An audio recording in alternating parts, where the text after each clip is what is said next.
te oigo muy bajito. Medio ajustado con los tiempos. Se hace más difícil.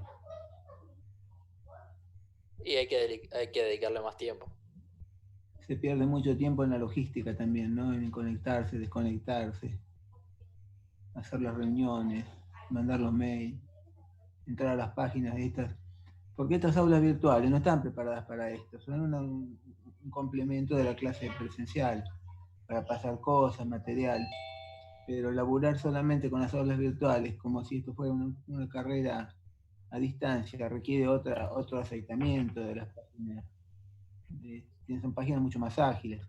Estas páginas estaban muy bien para complementar las clases presenciales, pero para tomarlas como único medio de comunicación son un poco laboriosas de manejar. Bueno, ¿dónde dejé yo? PowerPoint, vamos a buscar. ¿Dónde nos habíamos quedado, chicos? ¿Se acuerdan? Creo que lo del, ¿cómo se llama? El centro y el metacentro, la definición del metacentro y eso. Flotación. Sí, exactamente. Eso fue lo último que vimos. Entonces,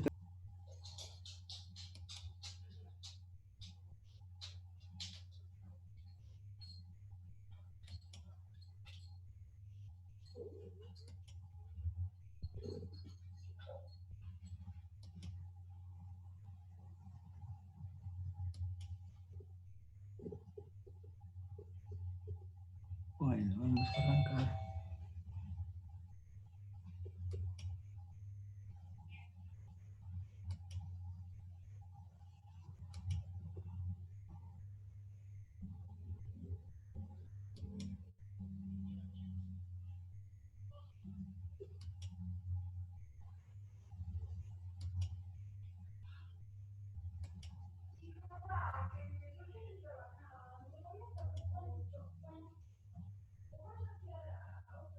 Bueno, muy bien. Vemos, estamos todos en órbita.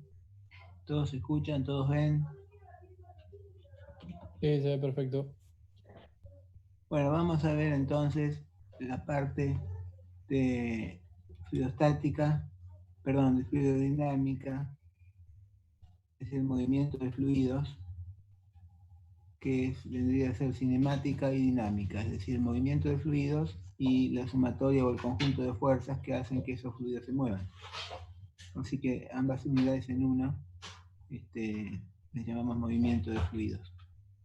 Arrancamos entonces proponiendo cuáles son los sistemas de descripción del movimiento y cómo los abordamos. Es decir, en reglas generales, cómo vemos la medición, el análisis y la descripción matemática del movimiento de un fluido. En primer lugar, definimos lo que es un sistema. Un sistema es de dónde hasta dónde. El río, de dónde hasta dónde lo consideramos un sistema, o sea, la parte que nos interesa abordar. La cañería, desde dónde hasta dónde, la red municipal, el cauce en el cual se va una crecida, un drenaje, cualquier elemento en donde haya un fluido, nuestro sistema va a ser de acá hasta acá. Eso lo definimos nosotros de acuerdo al interés. Supongan que este río entonces tenga una zona de interés que será nuestro sistema. ¿Cómo abordamos el sistema? ¿Cómo observamos ese río moverse? Un río, una instalación, una cañería, lo que sea, requiere el mismo tratamiento. Hay dos formas de mirar ese movimiento del fluido, a través de una observación del sistema completo o a través de la observación de un volumen de control. El sistema completo es ver el río en su totalidad. El volumen de control es ver una porción del río y mirar siempre esa porción del río y ver cómo escurre por allí. Para definirlo un poco más precisamente, tenemos entonces, supongan que vemos este bote pasar por ahí. Hay dos maneras de observar el fluido. Una, estar adentro del bote. Otra, estar en la orilla viendo pasar los botes. Esas son las dos formas de visualizar el movimiento del fluido en ese sistema. Lo que ve uno no lo ve el otro. Como vamos a ver a lo largo de todo el curso, casi diría yo, lo que ve uno no lo ve el otro. Si el río va creciendo o va bajando, ¿quién lo ve? El que está fijando la vista en el volumen de control, en el punto fijo, el que está sentado en el muelle, porque ve que con el tiempo los escaloncitos del muelle se van tapando de agua, se van tapando. Eso no lo ve el que va en el bote. Pero cómo están las cosas más allá, las ve el que va en el bote, no el que está en el muelle. Por lo tanto, hay dos visiones, ambas muy, muy interesantes, pero no se pueden tener las dos a la vez. A punto tal llega la discusión que incorporamos a gente de valía, como por ejemplo al señor Lagrange y al señor Euler, y postularon todo el andamiaje matemático de la descripción del movimiento de un fluido bajo esos dos puntos de vista. Lagrange planteó su punto de vista matemático viajando en el bote, Euler quedándose en el muelle.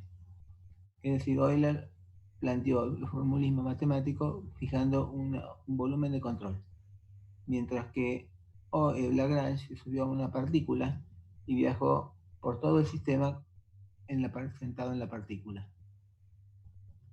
Vamos a tocar y salir de este tema en varias oportunidades, cada vez con más profundidad.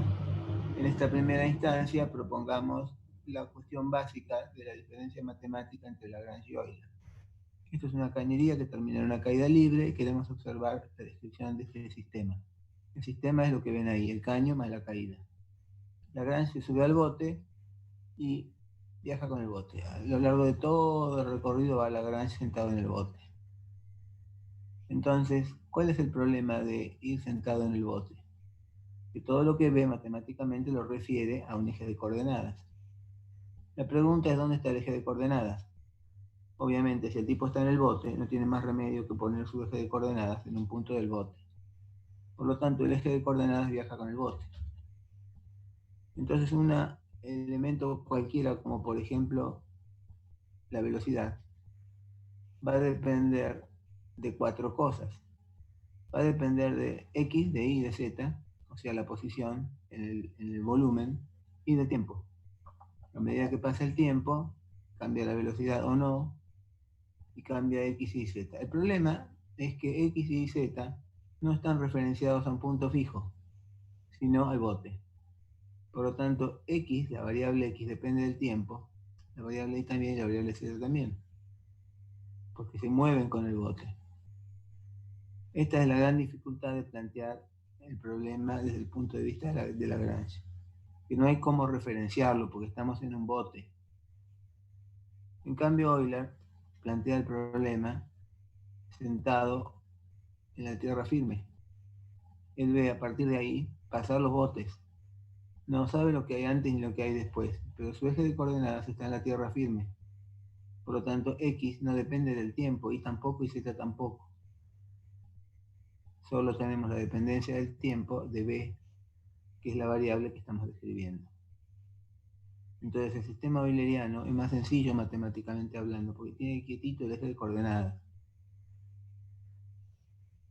Bueno, vamos a ir volviendo sobre estos dos postulantes de ecuaciones y sigamos nosotros paralelamente con la clase. Hay conceptos geométricos para visualizar el campo de flujo, esto no es importante, pero sí es importante uno o dos de ellos, que son los siguientes. Línea de corriente. Línea de corriente es un tema importante. ¿Cómo se determina una línea de corriente? Esto es un descargador de fondo de la presa de Córdoba, como es la que está el dique San Roque. Tomemos unos puntos presumiblemente en el mismo camino, como estos, que van pasando por el mismo chorro, y veamos el vector velocidad de cada uno de ellos en cada punto. Si los vectores de velocidad son tangentes a la línea, a una misma línea, llamamos a esa línea de corriente. O sea, la línea de corriente es una línea que coincide con las paralelas o con las velocidades de distintos puntos. Si esos vectores de velocidad son tangentes a la curva todos esos vectores de velocidad conforman una línea que se llama línea de corriente. Si juntamos varias líneas de corriente, tenemos un tubo de corriente.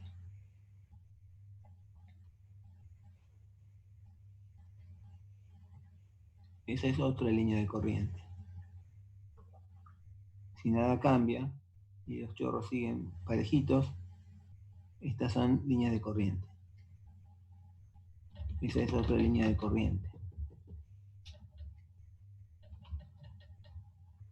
La trayectoria es lo que en realidad pasó. Nosotros pensamos que la partícula va a seguir un camino, pero puede ser que alguien cierre una llave de paso, etc. Y eso cambia. Si nada cambia, entonces el punto, la línea que elegimos como posible trayectoria, le llamamos línea de humo o trayectoria. Esta es la realidad de lo que ocurrió. El flujo fue por ahí. En la línea de corriente es una línea que se supone que el flujo va a seguir. Pero la línea de trayectoria es la que se cumplió. Línea de humo también se llama. Bueno, quiero hacer entonces la diferencia entre lo que es una línea de corriente. Fíjense, aquí el fotógrafo en esta autopista dejó el obturador abierto. Lo que marcó con el rastro de las luces de los coches son líneas de corriente. Y aquí se puede aventurar cuál sería la dirección que tomarían los coches.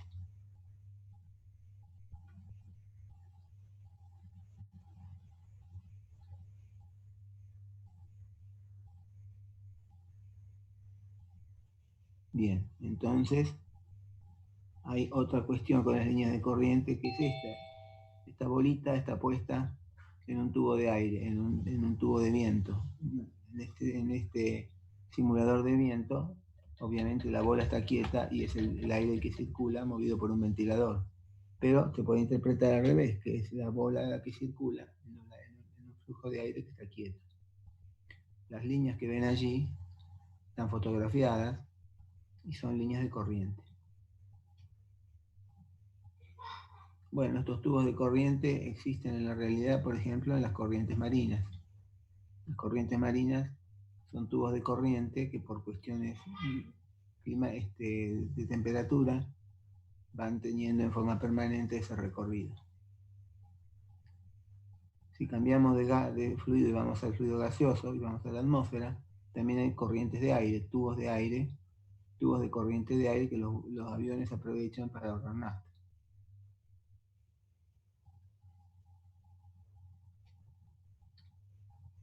Aquí tienen un patrón de líneas de corriente en un auto de carrera. Y esta es la ecuación diferencial de las líneas de corriente.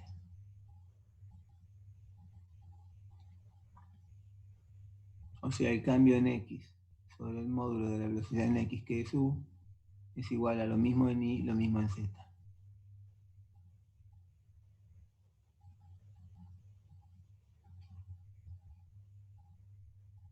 Bueno, ¿cómo será la aceleración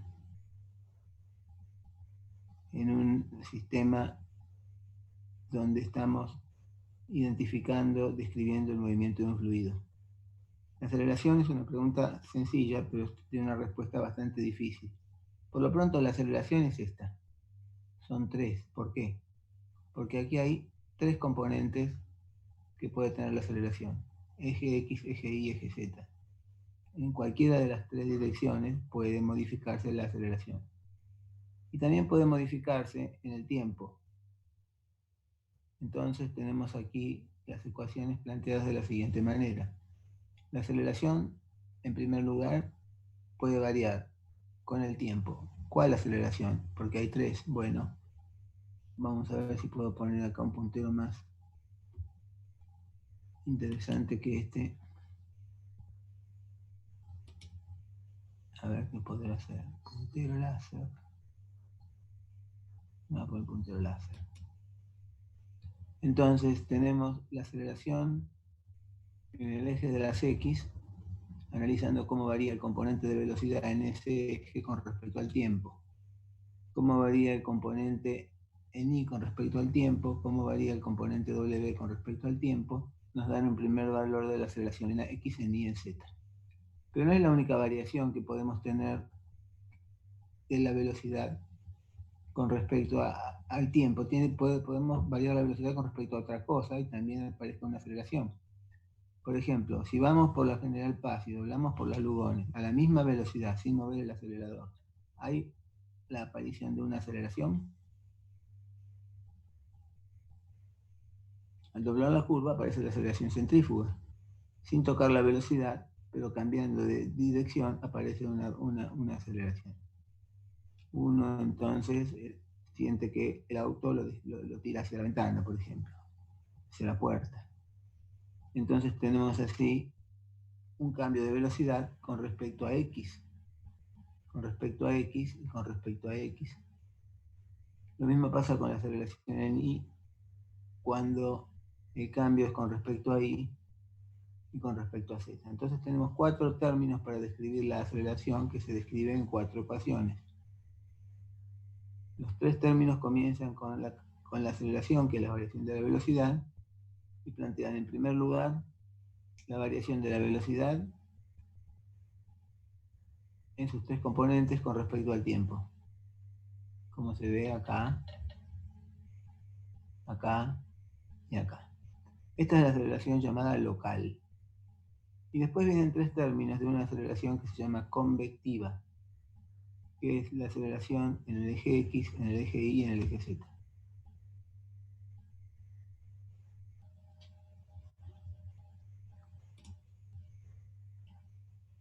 Ejemplo. Esto es una instalación. Hay una llave de paso acá. Si abrimos y cerramos la llave de paso, ¿qué aceleración aparece o desaparece? La aceleración con respecto al tiempo, o sea, la aceleración local. Pero en esta curva, por ejemplo, que está acá, o en esta curva que está acá, el fluido sufre una aceleración centrífuga porque tuvo que pegar la curva. Por lo tanto, hay aparición de aceleración ahí. La aceleración local no, porque no hay cambio de velocidad, pero sí hay aceleración centrífuga. ¿Está?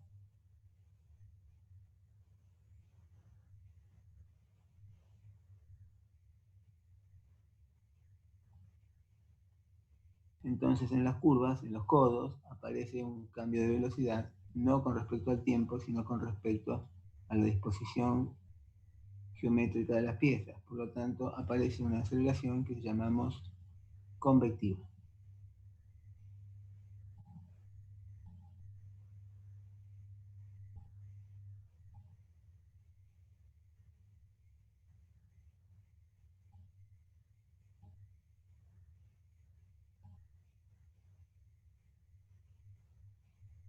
Hay un anexo ahí atrás sobre el tema, pero bueno, lo vamos a ir viendo por orden. Entonces ahí tiene la diferencia entre la aceleración local y la aceleración convectiva. Muy bien, pregunto, ¿a quién está en condiciones de decirme en un fluido cuánto vale la aceleración local? O sea, el cambio de U con respecto al tiempo, el de B y el de W con respecto al tiempo. Lagrange o Euler. Para saber si el río se está acelerando o se está desacelerando, ¿sirve de algo ir con el bote? No, porque el que va con el bote va antes de la crecida y no la advierte. El que la advierte es el que está en el muelle. Por lo tanto, Euler puede describir claramente cuál es la derivada local. Mientras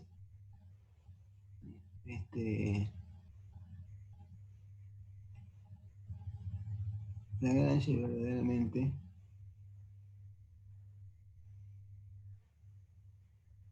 la persona indicada para describir los cambios con respecto a X, con respecto a Y, con respecto a Z, o sea, las aceleraciones convectivas. Por lo tanto, cada ecuación de la aceleración que se ve aquí muestra el aporte de Euler dividiendo con respecto al tiempo y el aporte de Lagrange analizando aceleraciones locales, perdón, aceleraciones convectivas. ¿Vamos bien? Perfecto, profe. Fenómeno. Bueno, entonces aparece esto que se aparece justo atrás de un cartelito. Vamos a sacar el cartelito. Bueno, vamos a clasificar los flujos ahora. Y para clasificar los flujos necesitamos presentar distintas componentes, distintos puntos de vista, mediante los cuales vamos a representar, clasificar los fluidos, los fluidos. El primer punto de vista para clasificarlos es según la forma de escurrimiento. En general, estas son las formas en que los fluidos escurren: a presión, a superficie libre, a lámina, en un entorno cerrado o a chorro. No hay otra forma de escurrimiento. Estas son las formas de escurrimiento dadas en la naturaleza y aprovechadas por el hombre en sus obras. Entonces, la primera parte es fácil: la clasificación a presión o a superficie libre, un tubo o un canal. En una tubería el fluido avanza a presión. O sea, no importa qué pendiente le demos a una tubería, porque la presión la supera. La presión hace que el flujo llegue o no llegue a punto de destino debido a la presión que tiene la cañería. Ahora, si el escurrimiento es a superficie libre, hablamos de un canal. El canal requiere fundamentalmente tener una pendiente adecuada para que el agua llegue a destino con la presión correcta. Esas son entonces las dos primeras formas de escurrimiento: tubería, o sea, superficie libre, o canal. Una tubería que es escurrimiento a presión, o el canal que es escurrimiento a superficie libre. ¿Qué es eso? ¿Una tubería o un canal? Y es un caño, sí, es un caño, pero el agua, ¿qué sabe el agua? El agua escurre en una cañería. Para el agua eso es un canal, porque no toca el techo. Por lo tanto, ese escurrimiento se calcula como el escurrimiento en un canal. ¿Y por qué le ponen un tubo? Por razones operativas. Es más fácil hacer una zanja, enterrar el tubo y taparlo de tierra, que construir un canal y ponerle una tapa. Entonces todos los drenajes tienen lugar en cañerías, pero no todas las cañerías se calculan como tuberías. Esta de la foto se calcula como un canal, como un canal. Eso es entonces escurrimiento en contorno cerrado. Muchas veces van a ver ustedes el escurrimiento a lámina, por ejemplo, en las paredes de los vertederos. Este es un vertedero que tenemos en la facultad, un vertedero en escala reducida, donde fíjense la lámina de escurrimiento sobre la cara del vertedero, ¿no?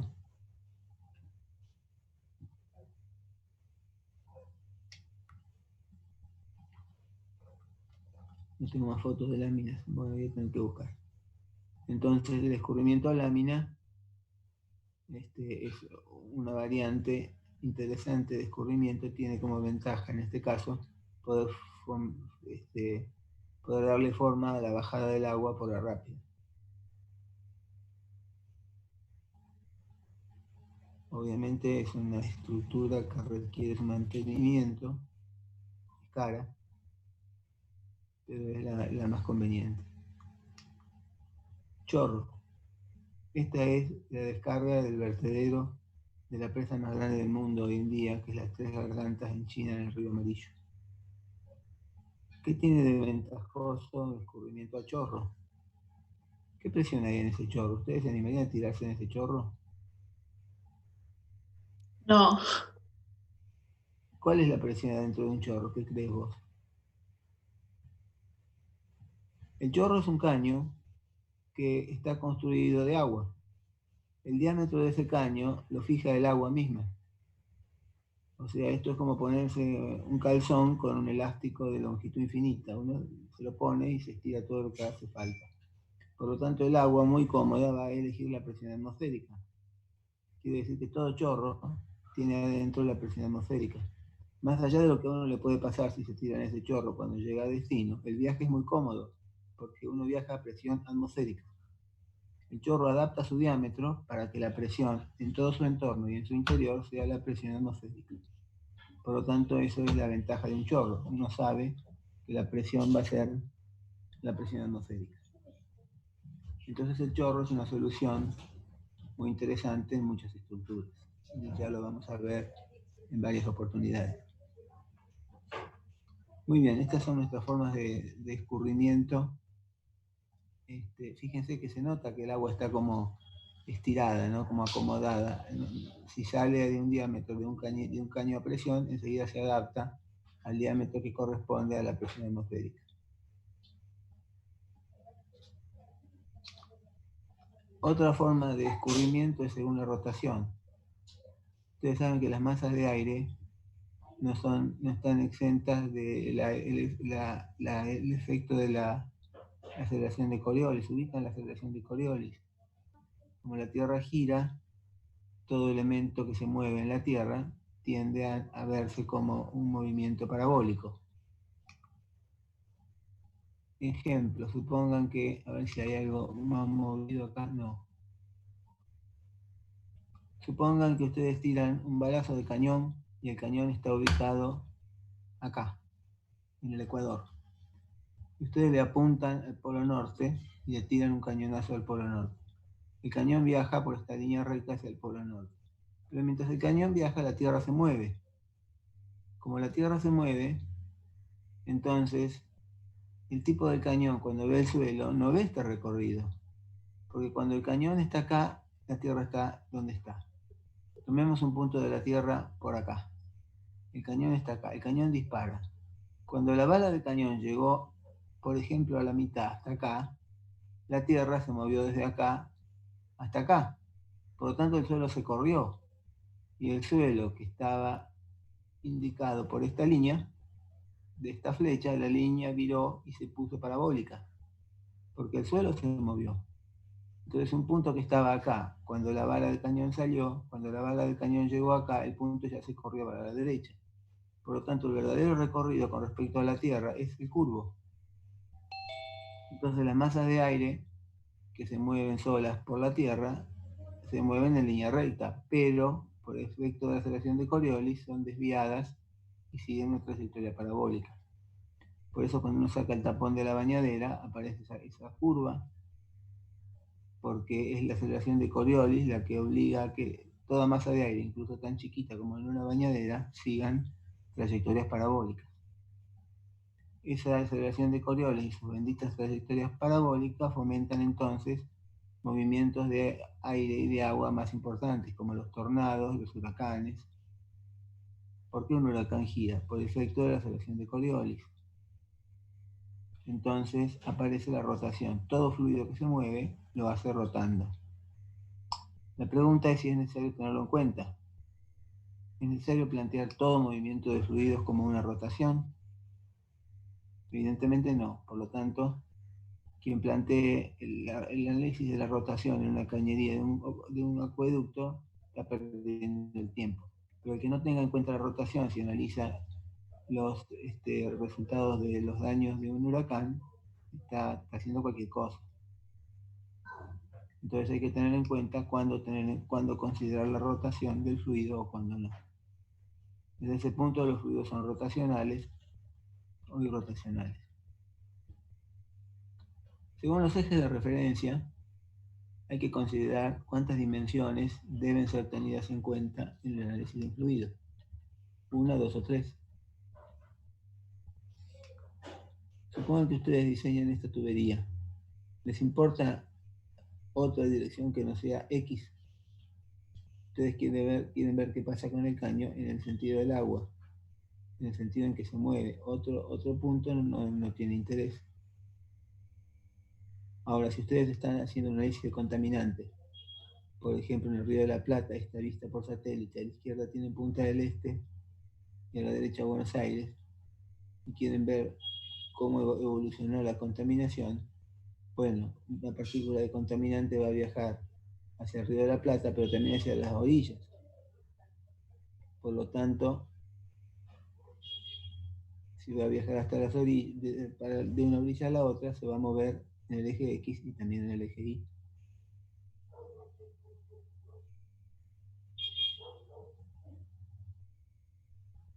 A ver, espérenme un segundo, por favor.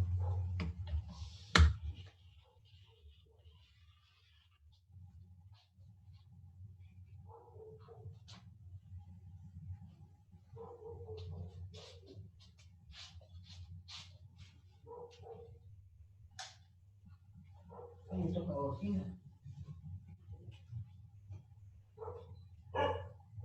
No toca la bocina, nosotros.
Bueno, decíamos entonces que ahí el análisis en dos direcciones es necesario, pero en profundidad no, porque ese río tiene 100 kilómetros de ancho y tiene 3 metros de hondo, entonces 3 metros es nada. Y la tercera dirección, ¿cuándo podría querer utilizarse? Bueno, supongan que estamos analizando el río Paraná en el puerto de Rosario. En ese caso, tendría sentido analizar el movimiento del fluido en las tres direcciones, en X, en Y o en Z. ¿Está? Bueno, sigamos clasificando entonces el fluido, el flujo. Vamos a sacar estos carteles.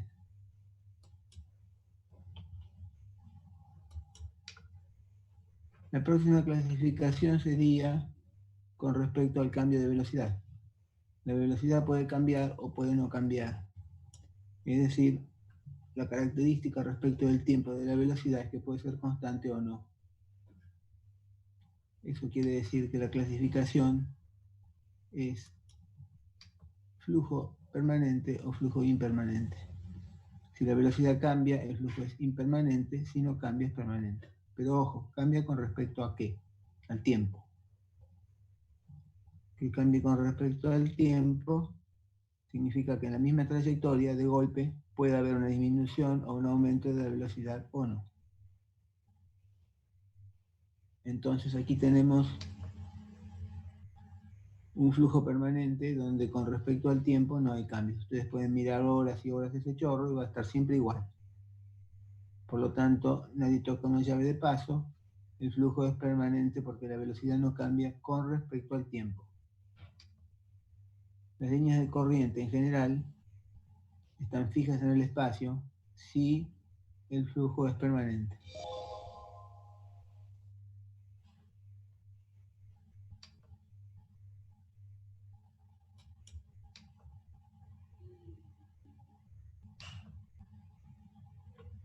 Bueno, según la característica ahora respecto al recorrido, nosotros vamos avanzando en el bote y vemos si hay cambios o no a lo largo del canal, y en ese caso el flujo es uniforme o variado, pero el cambio de velocidad no es con respecto al tiempo, es con respecto al eje del canal o de la cañería. O sea, vamos avanzando por un canal y vamos viendo que no hay cambios de ningún tipo. Imagínense en este canal, el flujo, ¿cómo se lo ve? ¿Se lo ve permanente o impermanente? ¿Ustedes ven que hay una aceleración en algún momento? Aparentemente no, es permanente. Pero ¿es uniforme o variado? ¿Ven que de golpe el agua apura o demora o se estanca o se agiliza? No, es toda una monotonía que permitiría inferir que el flujo aquí es permanente porque no cambia con respecto al tiempo y es uniforme porque no cambia con respecto al recorrido. ¿Está bien?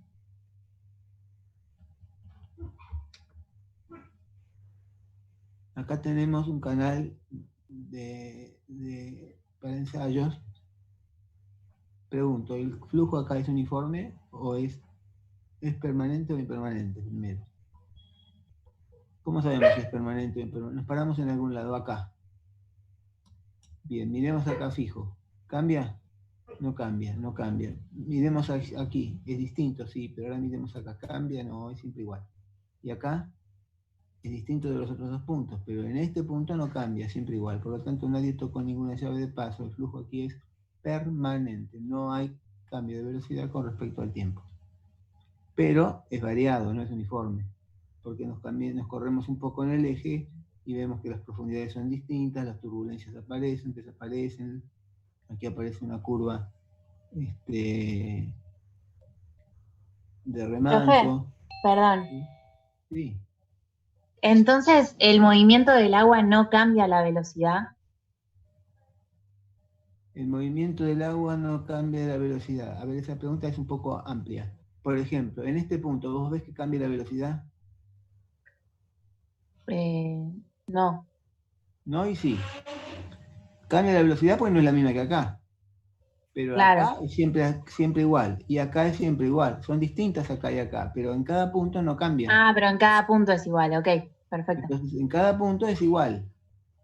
Entonces, el flujo es permanente. Porque mires donde mires, la velocidad es distinta. Pero en cada punto en el que estás mirando, la velocidad no cambia. Por lo tanto, Claro, perfecto, gracias. Ahora, ¿es uniforme? No, porque a medida que vos vas avanzando en el recorrido va cambiando por todas partes, por lo tanto uniforme no es. Con respecto al recorrido varía. Entonces este es un caso de flujo permanente variado. ¿Está bien?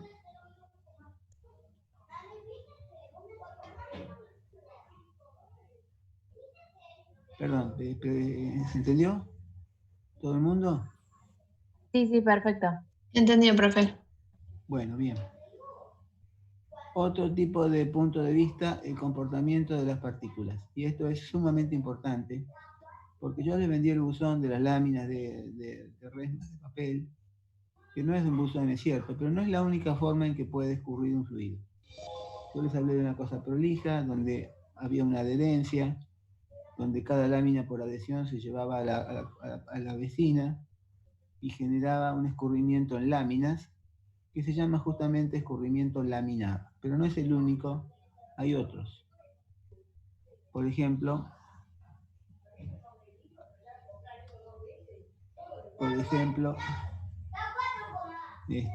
tenemos el movimiento, no estoy oyendo porque están los chicos haciendo ruido.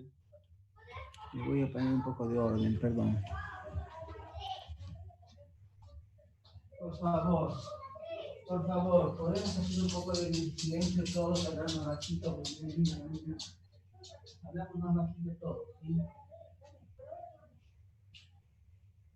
Acá abajo, acá abajo.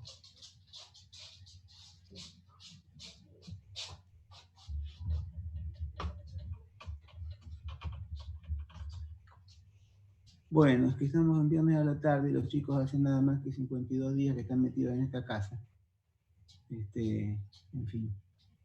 Bueno, tenemos el movimiento laminar y turbulento. En el movimiento laminar se cumple lo que dijimos, de lo cual podríamos dar más características ahora. Por ejemplo, en una tubería dejamos caer gotitas de pintura y vamos a ver que el colorante de esa pintura tiñe un tubo de corriente, no toda la cañería. Entonces esa situación permite visualizar cómo la cañería se tiñe solamente en un tubo de corriente que corresponde a la gotita, pero no se mezcla con el resto. El flujo es lento, es laminar, es un escurrimiento en donde cada partícula intenta adherirse a la vecina.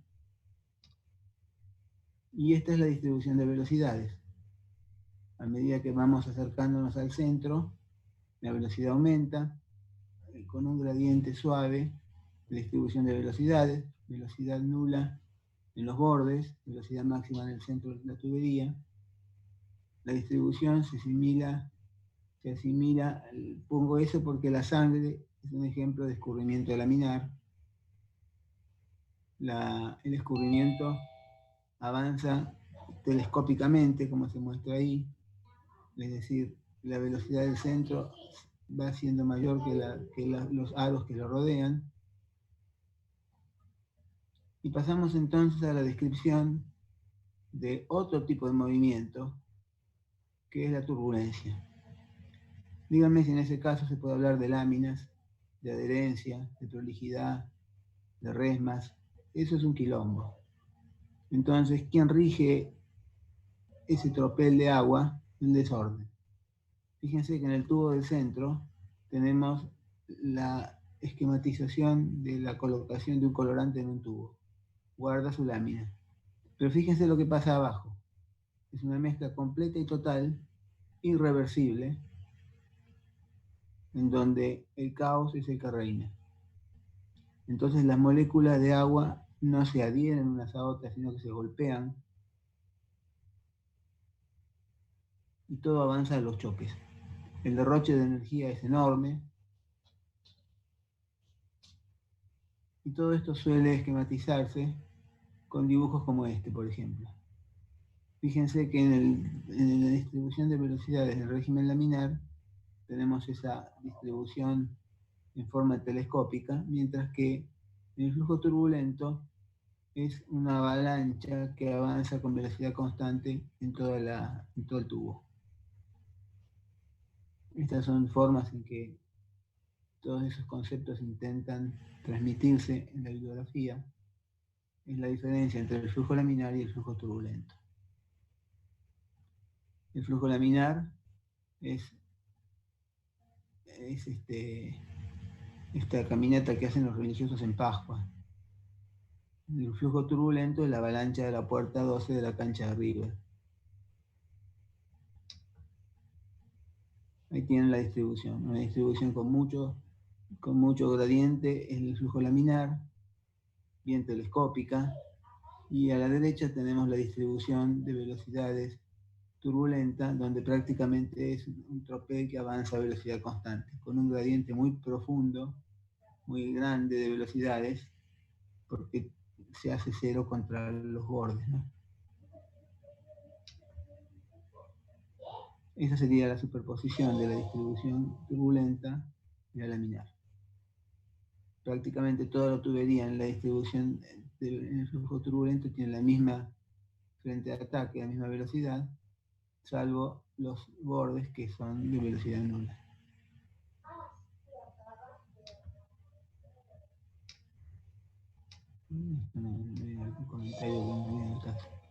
Acá tienen entonces la distribución turbulenta que se aprecia en un tubo de aire, en un tubo de viento.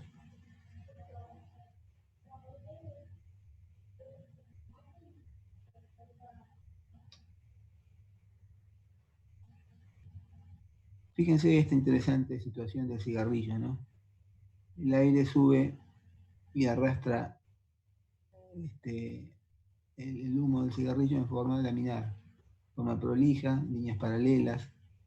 Pero ¿qué ocurre con el aire? Se calienta, está caliente y sube cada vez más rápido. Como está caliente, sube cada vez más rápido. Cuando llega a una determinada velocidad, no se sostiene más toda esta paz de la laminaridad. El flujo se hace turbulento. Punto sin retorno. Turbulencia significa caos, choques, desgaste, desarrollo de energía, irreversibilidad. Como el humo del cigarrillo se nota clarito, cuando deja de regir el régimen laminar y comienza a regir el turbulento.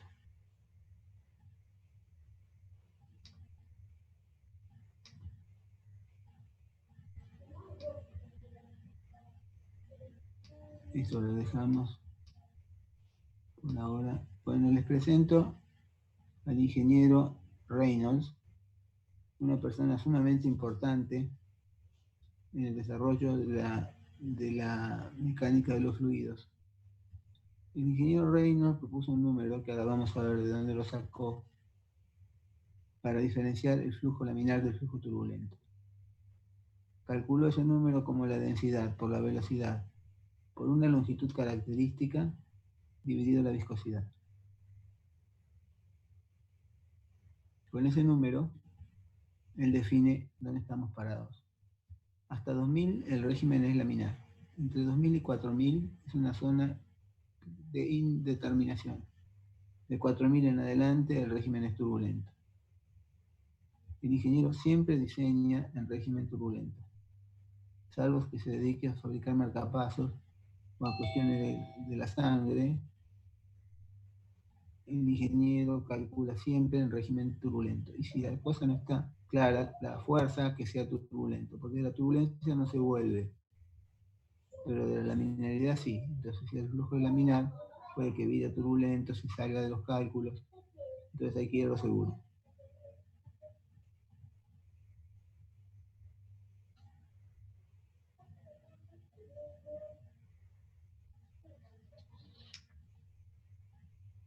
Vamos a analizar cómo hizo Reynolds para llegar a esa fórmula.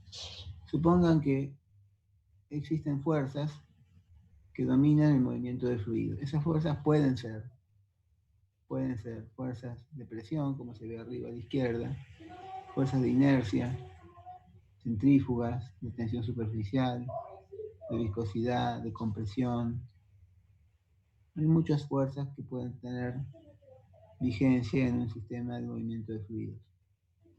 Ahora, supongamos que solamente nos quedamos con una, las fuerzas de inercia. Una ecuación tal como fuerza igual a masa por aceleración, ¿cómo se cumpliría en este caso? Fuerza igual a masa por aceleración se escribe así: masa es densidad por volumen y aceleración es cambio de velocidad con respecto al tiempo.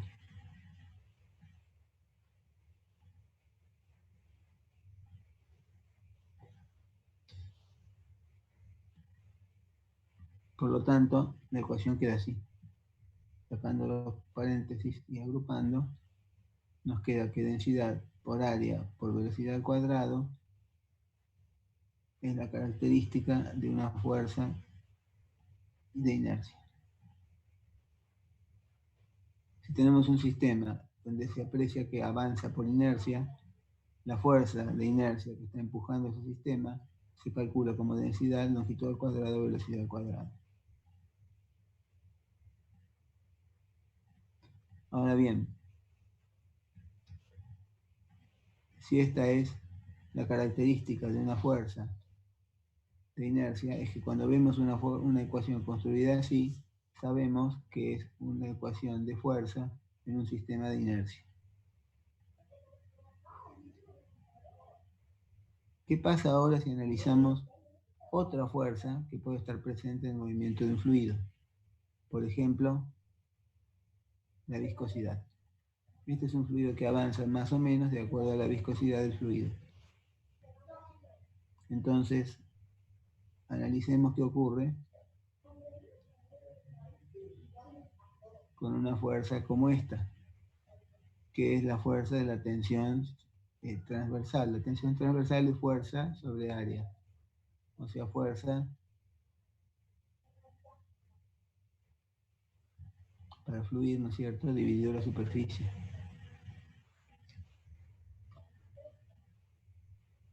A ver qué dice acá, este cartelito me lo tapa. Esta dice la fuerza de Newton de la viscosidad.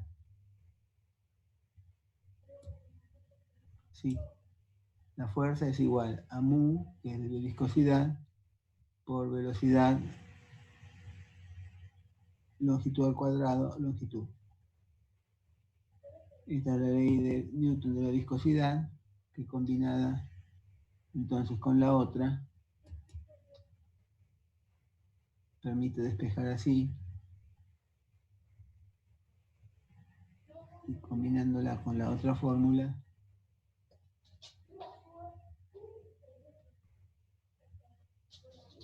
nos da como resultado esta de acá arriba. Fuerza igual a longitud por tau. Tau es la tensión de corte, L cuadrado es la longitud, el área sobre la que actúa, y fuerza es la fuerza que actúa en ese área produciendo esa tensión. Bien, vamos a ver más adelante cómo generar ecuaciones características para distintos tipos de fuerzas. Y vamos a ver también gentes que vincularon fuerzas. La primera gente que vinculó fuerzas fue justamente Reynolds. ¿Qué hizo Reynolds? Generó un índice. Él dijo, vamos a poner a pelear las fuerzas de inercia y las fuerzas de viscosidad y vamos a ver quién gana. Entonces metió en escena las fuerzas de inercia y las fuerzas de viscosidad, reemplazando cada una por su ecuación característica como vimos recién. La fuerza característica cuando solo vale la inercia es esa, y cuando solo rige la viscosidad es esta otra. Simplificando queda su número. Quiere decir que puestos a pelear entre sí fuerzas de inercia con fuerzas de viscosidad, el número de Reynolds nos dirá quién gana. Por ejemplo, pongamos un canal. Vayamos variando en ese canal la pendiente, con lo cual va a ir variando la velocidad. A medida que vamos dándole más pendiente al canal, va tomando más inercia. Ahora vayamos cambiando la viscosidad del canal, echándole cada tanto un poco de gelatina en polvo, con lo cual el tipo se hace cada vez más viscoso. En un determinado momento tiene una inclinación que le impone una determinada fuerza de inercia y una cantidad de gelatina que le impone una viscosidad. ¿Escurre o no escurre? ¿Escurre porque la velocidad y la pendiente lo arrastran o no escurre porque la gelatina lo frena? ¿Quién gana? Bueno, ahí tienen quién gana. Si da 2000 o menos, gana la gelatina. Si gana 4000 o más, gana la pendiente, la inercia. Si va entre 2000 y 4000, no se sabe todavía quién gana. Entonces, de este modo, tenemos el número de Reynolds que nos va a permitir diferenciar distintos tipos de turbulencia. Por ejemplo, este avioncito volando tiene un número de Reynolds de 10 a la quinta.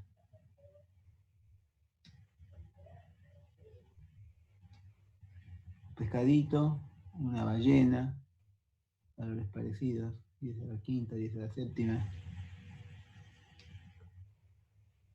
10 a la octava. Un carguero de petróleo, 10 a la 11.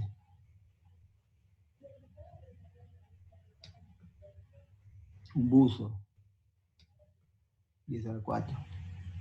Fíjense que parecen escenas bastante laminares, pero no, son turbulentas y de una turbulencia alta numéricamente. Vayamos a otro mundo, vayamos al mundo de los bichos, una bacteria. ¿Cuál es el número de Reynolds de una bacteria? 10 a la menos 5. Un espermatozoide. Un espermatozoide es el número que está ahí, que no me lo veo porque lo tapo un cartelito. Entonces fíjense cómo la sangre tiene un número de Reynolds de 10 al cubo. Quiere decir que esta pega en el palo casi dentro de la zona laminar. Pero la sangre es laminar.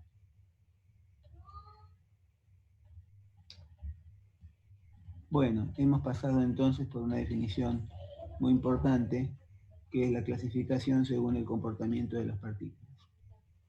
Según la posición del flujo también hay una clasificación que es por afuera o por adentro. Es decir, el flujo puede escurrir por dentro o por fuera de la estructura. Ejemplos: por fuera de la estructura, un auto, un submarino, un avión de guerra. El avión avanza en el aire es un fluido que está por afuera.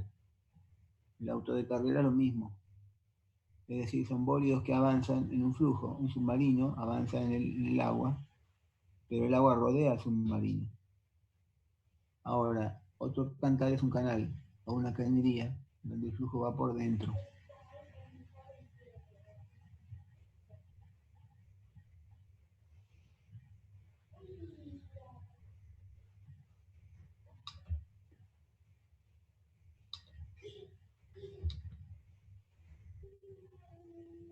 Finalmente, según la reacción a la compresión, el fluido en general no reacciona ante la fuerza de compresión, No se puede comprimir un fluido, el agua es incompresible, no se puede comprimir, salvo en un caso muy particular que vamos a estudiar en detalle, que se llama pulso de Zhukovsky o golpe de ariete, que se trata de una instalación donde un caño enorme que se llama tubería de aspersión o tubería forzada, lleva el agua a las turbinas. Si la turbina detecta un problema con una rama de un árbol que se mete en los árboles o cosas por el estilo, cierra en forma intempestiva y sin aviso previo una turbina, una compuerta que se llama compuerta de guardia. Eso produce que todo el flujo de la tubería forzada, que tiene por ahí un desnivel de 100 metros y un diámetro de 6 metros, lleva una corriente impresionante que se ve obligada en forma automática a frenarse en cero. Obviamente la corriente de agua forma un ariete romano que revienta toda puerta que se interponga en su camino. Este es el caso en donde el agua se comprime verdaderamente. Lo vamos a estudiar en detalle. Bien. Puede entonces que haya que analizar la compresibilidad del fluido o no, generalmente es no, y el flujo puede ser compresible o incompresible. El coeficiente entonces que reemplaza, en caso de que el flujo sea comprensible al número de Reynolds, es el número de Mach o número de Mach. Cuando el fluido ya habilita a que se lo considere compresible, el número que rige el movimiento del fluido es el número de Mach.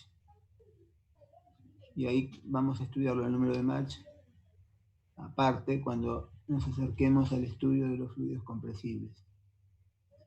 El fluido será entonces sónico o subsónico, si Mach vale menor que 1, o será supersónico o hipersónico de acuerdo al valor que tome el número de Mach. El número de Mach vamos a ver cómo se determina y por qué reemplaza el número de Reynolds.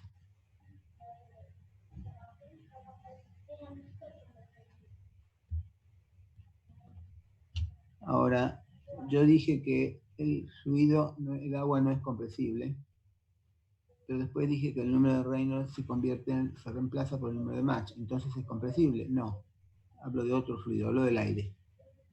El aire sí es compresible normalmente y la compresibilidad del aire se rige con el análisis del número de Mach o de Mach.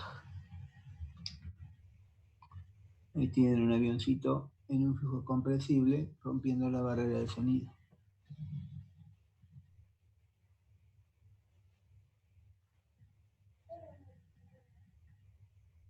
Bueno, terminamos de clasificar los fluidos y pasamos a considerar 3 leyes básicas del movimiento de fluidos. Esas 3 leyes básicas las vieron en el colegio, las vieron en física, las vamos a repasar aquí.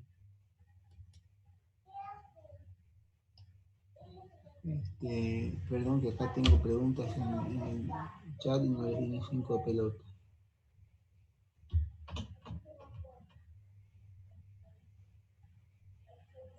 Son tangentes, las líneas de corriente serían las tangentes. Sí, las líneas de corriente son las tangentes, claro. Los vectores de velocidad en cada punto son tangentes a la línea de corriente. Es la derivada de la trayectoria, la derivada de la línea de flujo.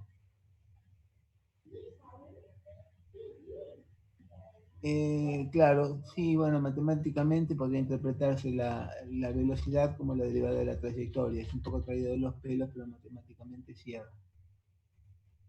Bueno, sí, seguimos. Vamos a sacar este papelote. Hola Tito, ¿cómo estás? Soy ¿Cómo te Lucía. va? Sí, ¿cómo andás, Lucía? No te preocupes del chat que yo me encargo, ¿eh?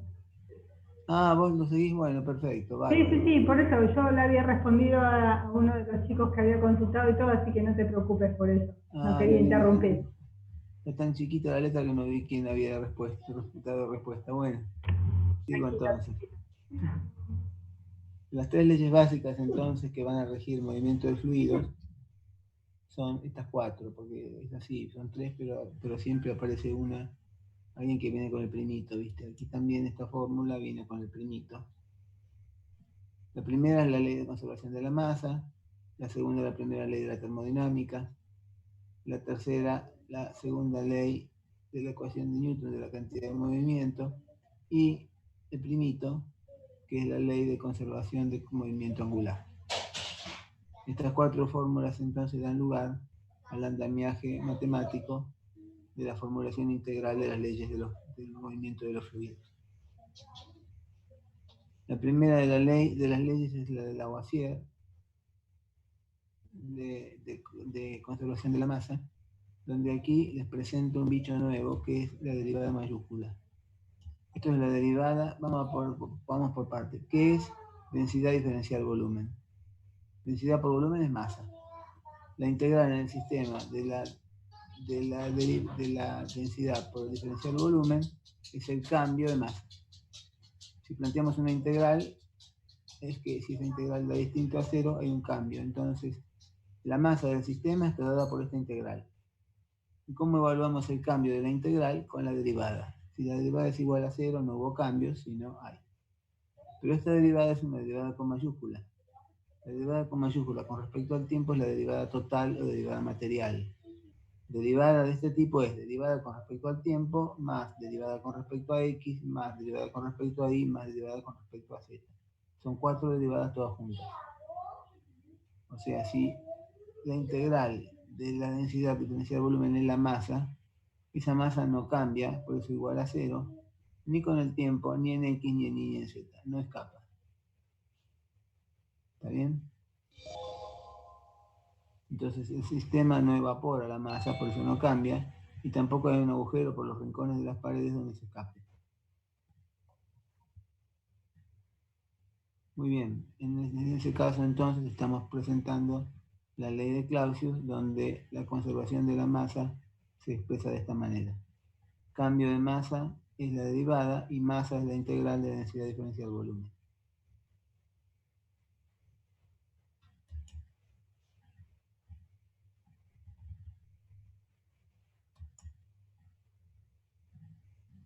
La otra ley es la de Lavoisier, que es la primera ley de la termodinámica. Si cambia la energía, aparece trabajo o aparece calor.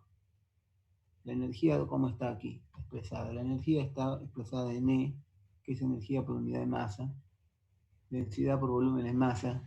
Energía por unidad de masa por masa es energía. Repito, esto es energía por unidad de masa. Densidad por volumen es masa. Esta expresión marca el concepto de masa. Entonces, tenemos que el cambio total, completo, material de esta expresión, que no es más que la energía total en el sistema, puede ser cero o no, y puede ser Q o W. Es decir, si ese cambio existe, debe haber un cambio de calor o un cambio de energía para que exista. ¿Está bien? Entonces, esta derivada material o total está mostrando el cambio de energía en el sistema, que tiene que ser igual a la aparición de un trabajo o de calor.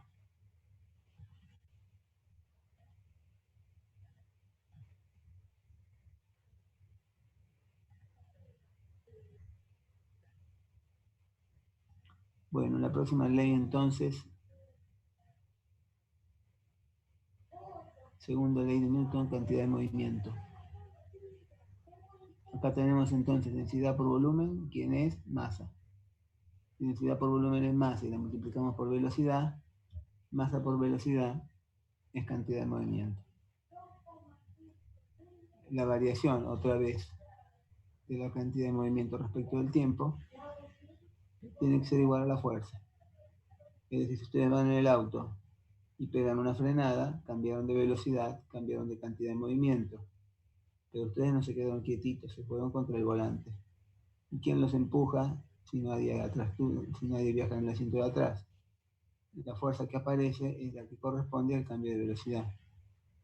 Por lo tanto, toda vez que aparece un cambio de cantidad de movimiento porque cambia de velocidad, aparece una fuerza que acusa ese cambio.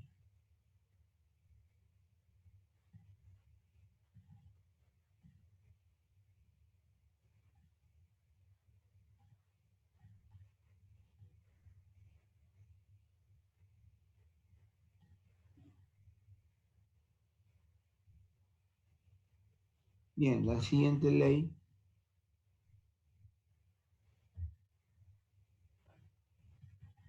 es la ecuación de momento de la cantidad de movimiento. ¿Cómo se interpreta eso? Imagínense que tenemos una partícula que está sujeta, tipo boleadora, a un punto O, tiene una densidad, un volumen diferencial, y tiene una velocidad propia, como la que se muestra ahí. Entonces tenemos así, que la densidad por volumen, como muestra acá, es la masa. La velocidad por la masa es la cantidad de movimiento. La cantidad de movimiento por R, que es la distancia, le da un sentido de momento. Entonces esto tiene un sentido de cantidad de movimiento angular. Entonces la cantidad de movimiento angular, si de tener un cambio, el cambio está asociado al momento. Si hay un cambio de cantidad de movimiento angular, hay un cambio de momento. ¿Está bien? Entonces vemos así como el fluido a partir de estas ecuaciones indica en qué momentos pierde masa, pierde trabajo, pierde energía o pierde fuerza. Repito, pierde masa o pierde trabajo o pierde energía o pierde fuerza o gana todo eso.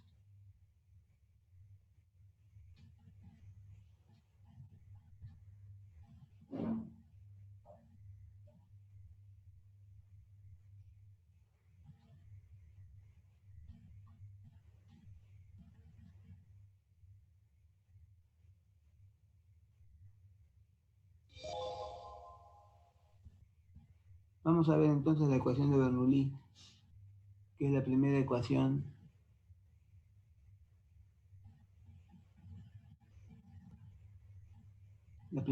integral que podemos construir con estas leyes. La ecuación de Bernoulli entonces es muy interesante por cómo plantea la descripción del fluido, y vamos a ver más o menos rápidamente la deducción. Lo importante es la conclusión y la aplicación que tiene. Igual les voy a mostrar la deducción para que vean cómo llegó él a eso, ¿no? Sobre todo que el tipo era médico, no sé cómo hizo para manejar las ecuaciones. Las hipótesis de la ecuación de Bernoulli son las siguientes. El flujo es invícido, o sea, no vale más el tema de la viscosidad. Cuando el flujo es turbulento para cualquier fluido. Ahí la turbulencia, la viscosidad o la linearidad se acaban y ya no rige más la ley de Newton de la viscosidad. Cuando el régimen es turbulento, no importa más que sea viscoso o que no sea viscoso. Se pierde esa posibilidad del fluido para frenarse. Entonces,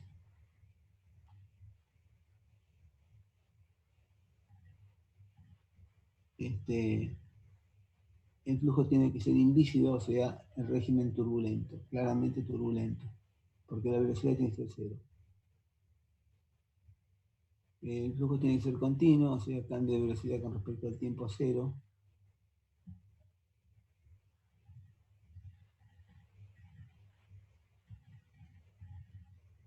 Y tiene que cumplir una ley que todavía no se ha establecido porque es absolutamente exótica.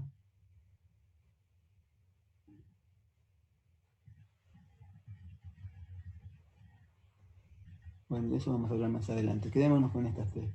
Primero, flujo invícido, de viscosidad cero. Flujo continuo, no hay cambio de velocidad. Y tercero, flujo incompresible, obviamente no hay cambio de densidad. Esas son las tres hipótesis de la ley de Bernoulli. Supongamos una línea de corriente, un trencito de flujos que viaja en línea de corriente, nos quedamos con un vagoncito solo y analizaremos la acción de las fuerzas de los otros. Tenemos así un diferencial área y un diferencial longitud de ese vagoncito de corriente de agua diferencial. Veamos que está sometido a una velocidad, avanza a una determinada velocidad y tiene un peso. Volumen es densidad del diferencial, es el diferencial área, por ρ por g, convierte el volumen en peso. Un ángulo que indica la inclinación, cualquiera que pueda tener. Una fuerza, que es la descomposición del peso propio en el eje de la línea de corriente. Una fuerza de presión provocada por la corriente que empujaba a este vagoncito, formada por presión diferencial área. Y del otro lado, la presión de los otros vagoncitos que también sacamos del esquema, que es presión incrementada en el cambio en diferencial S por diferencial área. O sea, la presión entre la cara izquierda y la cara derecha ha sido incrementada en ese término que está allí. Planteemos ahora la ecuación que dice que fuerza es igual a masa por aceleración.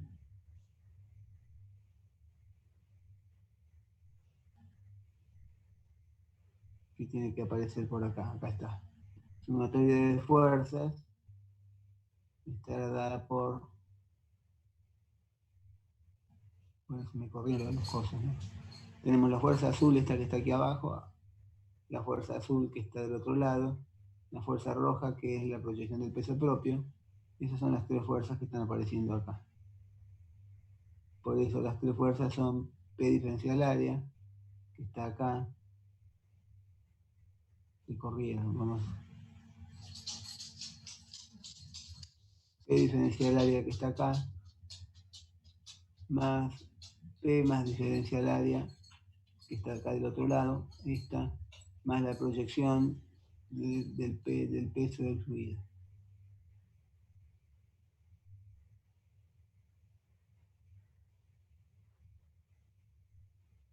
Bueno, tenemos ahí la expresión, vamos a sacarle los paréntesis. Y fíjense que la velocidad es función del tiempo, pero también es función de ese eje S, que depende del tiempo.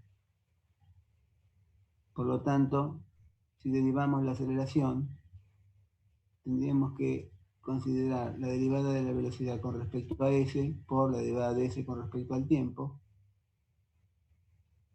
Es decir, la derivada de la velocidad con respecto a S por el cambio de ns respecto del tiempo, más el cambio de velocidad respecto del tiempo. ¿Pero qué dijimos con respecto al flujo? Tiene que ser un flujo permanente. Una de las hipótesis de Bernoulli es que el cambio de velocidad con respecto al tiempo es cero. Por lo tanto, esa expresión desaparece y queda así.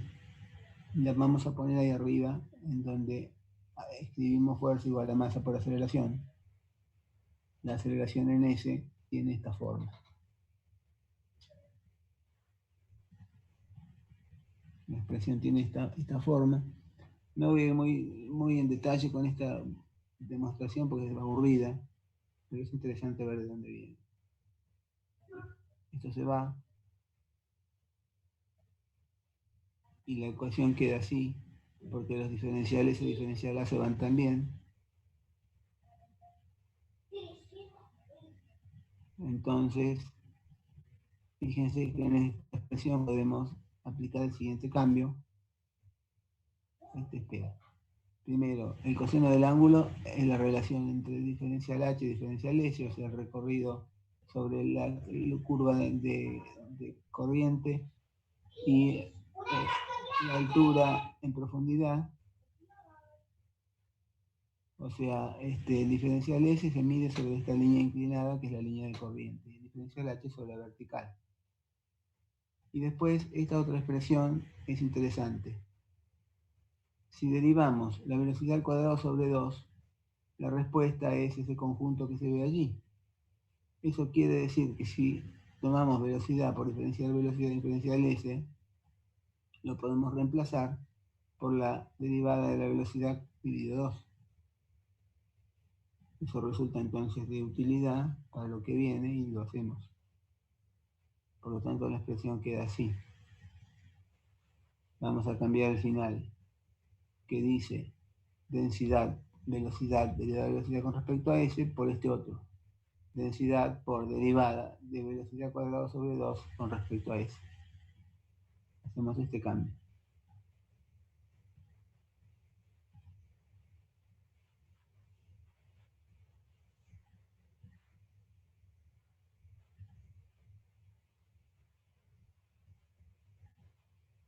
Bueno, seguimos entonces con la expresión de Bernoulli, a ver a dónde nos lleva el tipo este. Fíjense que en vez de tanta derivada podemos poner una única expresión de derivada y adentro todos los elementos que se pueden derivar, que son 3. La presión, ρ por G por H y ρ cuadrado sobre 2.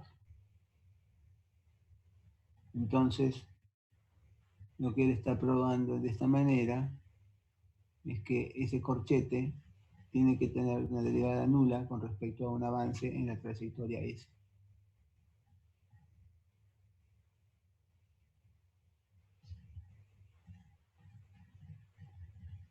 Por lo tanto, si la derivada es 0, el corchete es constante. O sea que presión más ρ por G por H más ρ velocidad cuadrada sobre 2 tiene que ser siempre constante.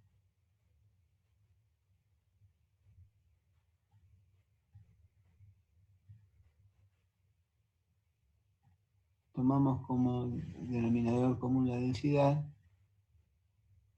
y trabajando con esa expresión vamos a parar a esto. Presión dividido densidad más gravedad por altura más b cuadrado sobre 2 da constante.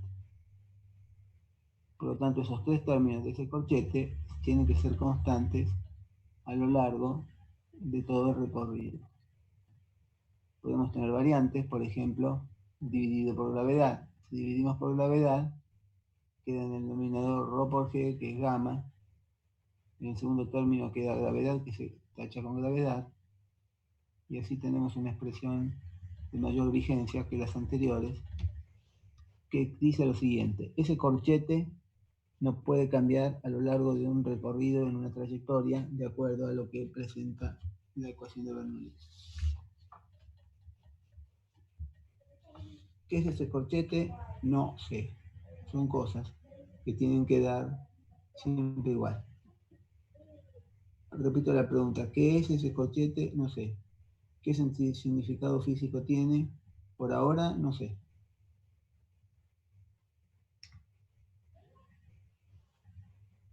Ahí tenemos otras dos variantes de la expresión. Fíjense que las dos en verde de la izquierda son las más vigentes, ¿no? En una está Z y en otra H, indicando la altura.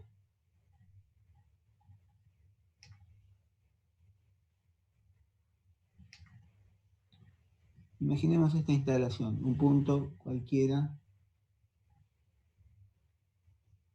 1, un punto cualquiera 2. En ambos puntos existe una velocidad del fluido, existe una presión interna del tubo, existe una carga de energía potencial dada por H, y lo mismo pasa en 2.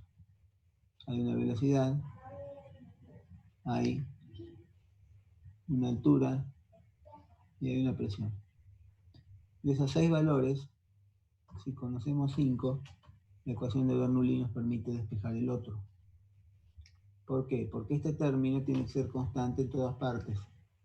Por lo tanto, presión de gamma más Z más velocidad cuadrada sobre 2G tiene que tener un valor en el punto 1 y el mismo valor en el punto 2. De ahí es que ustedes pueden, con una de las dos expresiones, calcular ese corchete y de la otra despejar uno de esos 3 elementos. Para eso sirve en principio la ecuación de Bernoulli, aunque es aplicable para muchas otras cosas que ahora vamos a ver.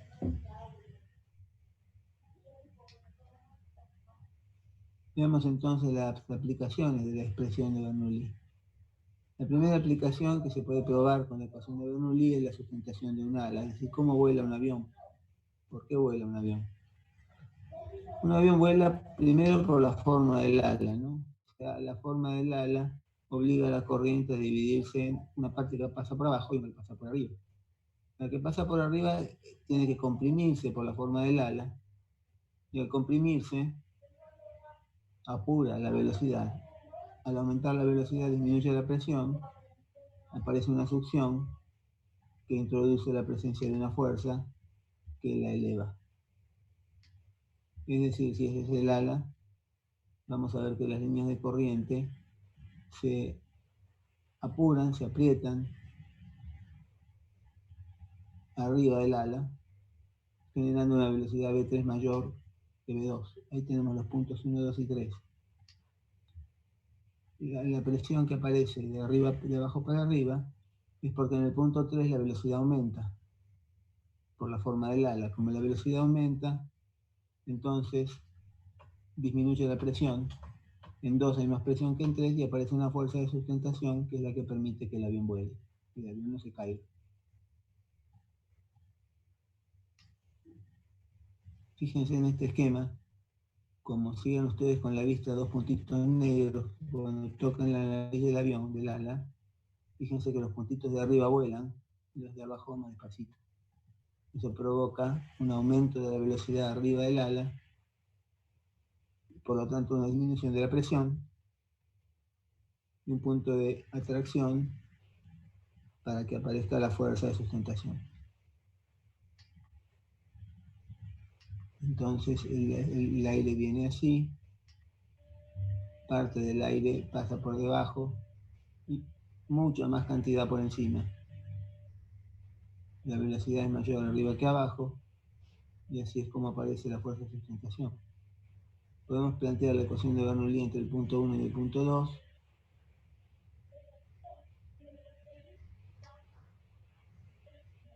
Y entre el punto 1 y el punto 3.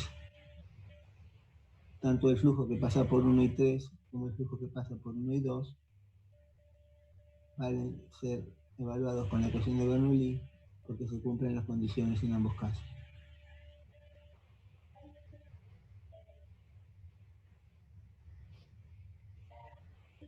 Entonces, fíjense que voy a sacar estos cartelitos que no me dejan ver nada.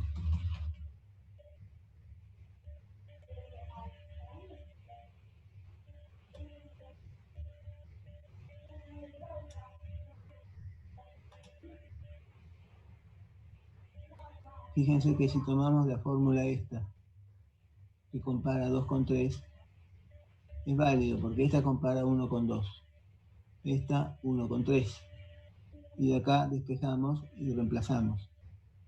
Entonces acá podemos considerar Z2 y Z3 iguales porque el ala de un avión que tendrá 40 centímetros de diferencia entre el punto de arriba y el de abajo.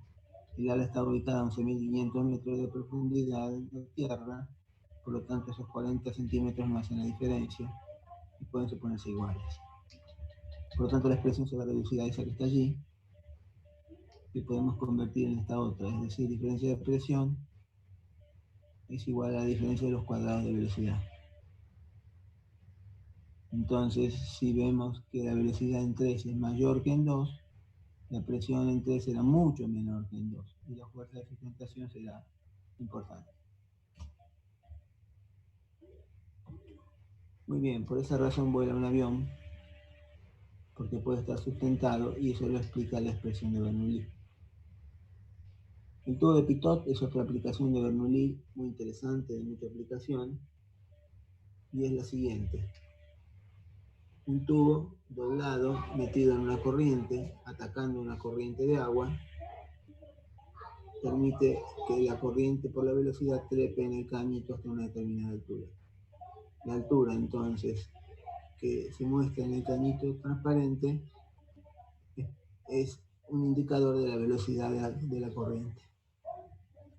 Los tubos de Pitot se usan en los aviones, como se ve allí, para medir la velocidad del avión.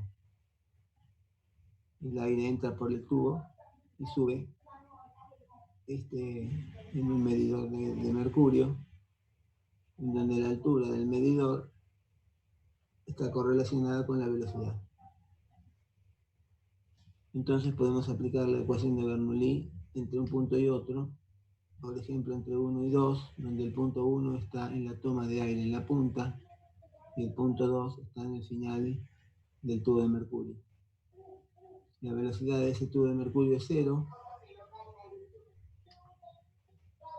por lo tanto la expresión queda así, donde B2 desaparece porque es 0. Z1 y Z2 es H, que es la altura que mide el piloto. H es la punta de ataque del tubo, y Z2 la posición de la altura del tubo de mercurio. Entonces la expresión queda de esta manera, donde B se mide en función de H. La diferencia de presión la mide un manómetro, pero en realidad la pueden suponer 0, porque la presión en 2 y la presión en 1 es igual. En ambos casos estamos en contacto con el ambiente, por lo tanto la presión es la atmosférica. No 0 en el sentido relativo, ¿no? Quiere decir que la expresión queda así. El piloto mira entonces la altura en que se separa la columna de mercurio del pico de entrada del tubo y calcula la velocidad. Ese es su velocímetro. Como no tiene ruedas que vayan contra el piso, mientras vuela, con la velocidad del aire, calcula con la altura en el pitot, calcula la velocidad del aire.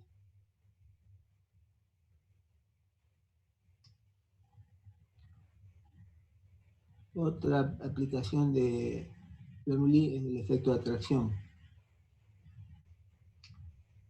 Este barquito que ven ahí, el Olympic, es un hermanito del Titanic porque se construyeron juntos. Y este dio lugar a que se descubra esta situación de la atracción. El barco se cruzó con un acorazado y en el momento en que estuvieron enfrentados, los barcos provocaron un estrangulamiento en el tubo de corriente. El tubo de corriente está dibujado ahí abajo. Fíjense que si hay un barco de cada lado, están generando un límite que obliga al fluido entre ellos a apurarse, a aumentar la velocidad, a disminuir la presión, y al disminuir la presión produce atracción entre los bordes. Eso es lo que pasó cuando los barcos se cruzaron, se atrajeron y chocaron. Entonces le sacaron el carnet, por supuesto, del barco chico, pero no era culpa de él. ¿Vieron ustedes en la ruta cuando se cruzan con un ómnibus o con un camión? Es como que chupan al vehículo, lo atraen. Bueno, justamente lo chupan y lo atraen, porque el estrangulamiento en el tubo de aire que se produce entre ambos obliga a la velocidad del aire a aumentar, disminuir la presión, succionar y generar esa atracción. Bueno, se puede justificar entonces la existencia de esa fuerza con el razonamiento utilizando la expresión de Bernoulli en forma similar a lo que hicimos recién.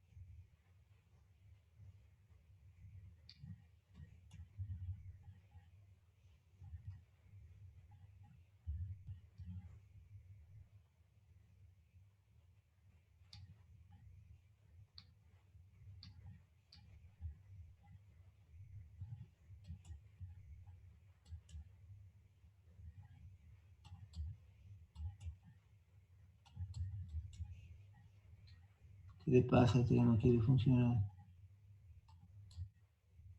Solo funcionar. Funciones de puntero.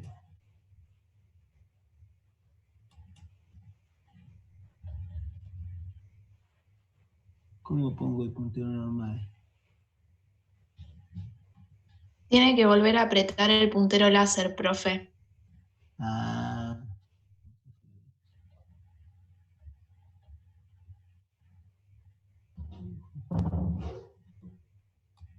Ahí está, muchas gracias.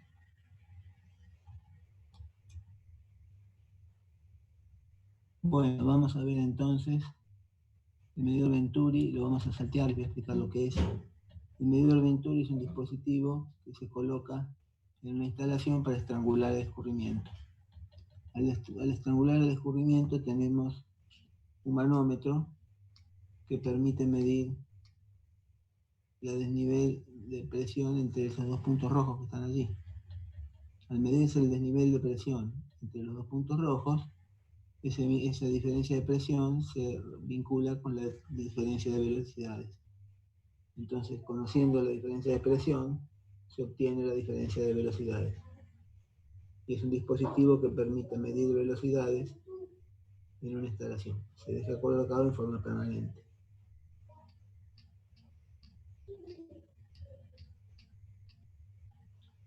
Esta es una interesante aplicación que se explica con la ecuación de Bernoulli, que es el sifón. Ustedes saben lo que es el sifón.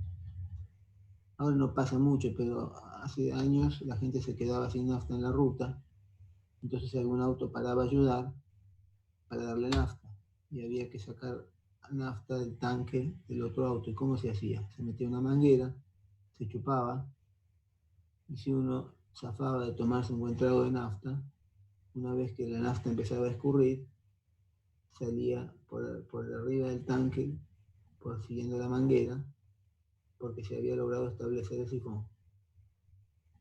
Entonces el sifón está mostrado en la lámina de la izquierda. El agua escurre, sube más arriba de su pelo de agua y baja y es recogida por el recipiente que se ve a la derecha.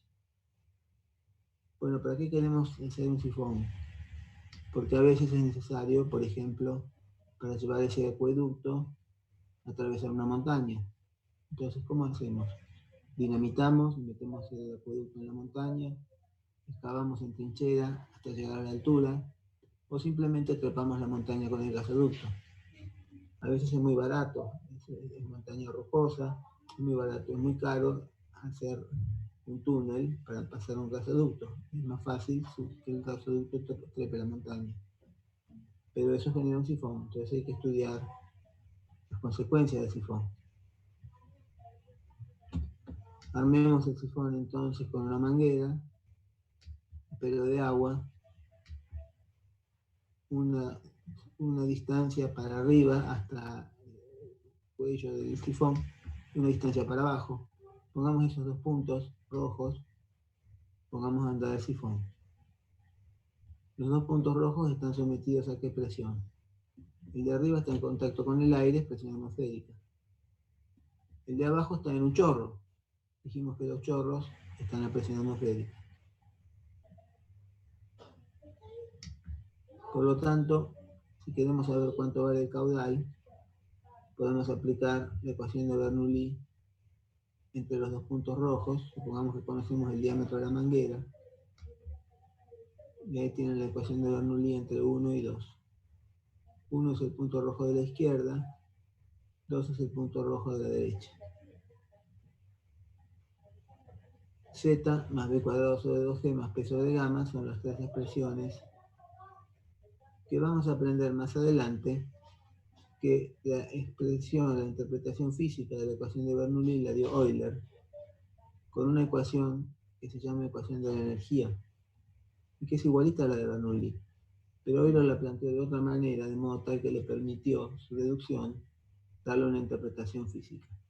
Por lo tanto, es común mezclar las cosas y dar la interpretación física a la de Bernoulli como si fuera la de Euler. Pero seamos por hoy prolijos y digamos que esta es la ecuación de Bernoulli sin interpretación física, y la de Euler todavía no la vimos. Bueno, acá podemos entonces pensar que cuánto vale la presión en 1, presión atmosférica, vuela. Cuánto vale la presión en 2, yo estoy tachando sin ver lo que tacho porque esto está lleno, este zoom te llena la pantalla de cartelitos. Deberían tener la discreción de moverse solo. ¿Por qué no se mueven las dimensiones?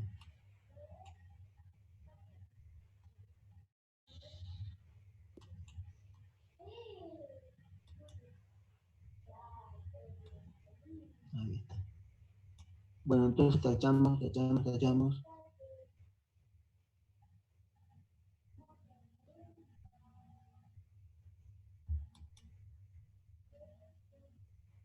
La presión entonces en el punto 1 es la presión atmosférica, se va Z3, ¿por qué?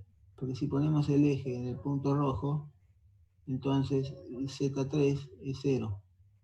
Dijimos que la presión en 3 por ser un chorro se va, y entonces la velocidad en 1, que es un punto quieto en la superficie del líquido, del tanque de la izquierda, es 0. Fíjense qué fácil es leer con un sifón la velocidad. Entonces la velocidad depende de Z. Pregunto, si alargo la manguera, esos 3 metros, lo llevo a 4 metros, 5 metros, ¿el flujo aumentará la velocidad? Sí, aumentará la velocidad. Porque la velocidad depende de Z, ¿ven? Ahí sería velocidad igual a 2GZ raíz. Por lo tanto, mientras más larga sea la manguera a la salida del sifón, más ligero saldrá la nafta del tanque. Ahora, esa es la influencia que tiene la parte de la manguera que sale del sifón. ¿Qué influencia tiene la parte superior? Acá tienen ejemplos de sifones. Este es interesante porque meter un río adentro de un río, vaya y pase, pero meter, por ejemplo, un tubo de petróleo dentro de un río, si se llega a pinchar, genera una contaminación de la Madonna, no puede romper un barco que no tiene suficiente, que tiene calado de más. En cambio, ahí arriba se puede observar cualquier daño intervenir a tiempo. Los barcos pasan por arriba, por abajo, sin molestar al tubo. Se ven en muchos lados sifones de este tipo cruzando ríos, acueductos que cruzan ríos en forma de sifón.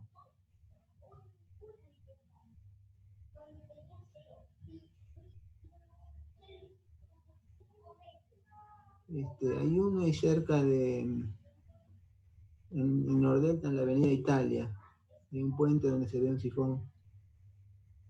Voy a sacar una foto cuando pase otra vez por ahí. Bueno, entonces pregunto, ¿HMH tiene un valor máximo? ¿Puedo levantar la garganta del sifón todo lo que se me ocurra? Y veamos que no, porque si planteamos la ecuación de Bernoulli entre 1 y 2 ahora, la ecuación dirá esto. Esta es la ecuación que rige lo que queda de la ecuación de Bernoulli entre 1 y 3. Pero entre 1 y 2, la ecuación será esa. Y acá podemos también simplificar cosas, ¿no es cierto? Todo eso es 0.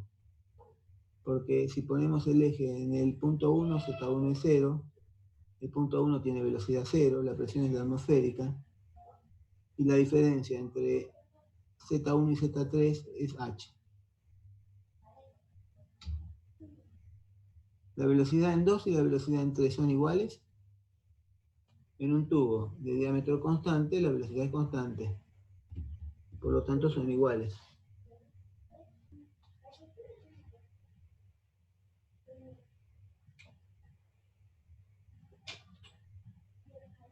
Muy bien.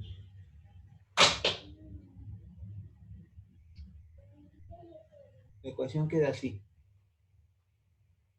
Si la ecuación queda así, entonces pregunto yo, ¿hasta dónde podemos mancarnos H? ¿Qué cuidado tenemos que tener con la presión en la garganta del sifón? Que no llegue a la presión de vapor. Porque si llega a la presión de vapor, el agua va a ebullir a temperatura ambiente, se va a llenar el flujo de bolitas de agua que después van a implotar en algún otro punto de la instalación de mayor presión. Por lo tanto, es importante no alcanzar la presión de vapor en la garganta del sifón. Mientras más grande es H, en forma negativa, más estamos cerca de alcanzar la presión de vapor. Entonces, la presión de vapor no debe llegar a regir punto superior del sifón. Por dos razones. Primero, evapora el agua a temperatura ambiente, se llena de burbujitas que van a producir cavitación en alguna otra parte de la instalación. Algo van a romper. Segundo, aparecen burbujitas de aire en el flujo, o sea, deja de ser incompresible. Al dejar de ser incompresible, no se cumple más una de las hipótesis básicas del planteo de la ecuación de Bernoulli. Entonces, ojo con los sifones, no es lo mismo que la garganta esté más cerca o más lejos del pelo de agua. ¿De acuerdo?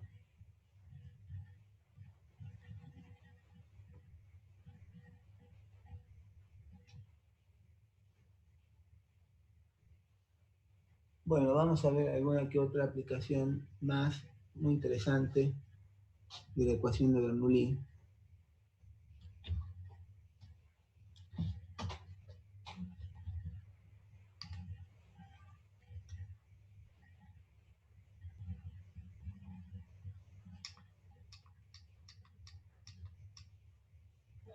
¿Qué es el efecto Magnus? El efecto Magnus es un efecto muy interesante descubierto por Magnus y se los dejo como... ¿Que no se ve el video? ¿Ven todo bien, chicos?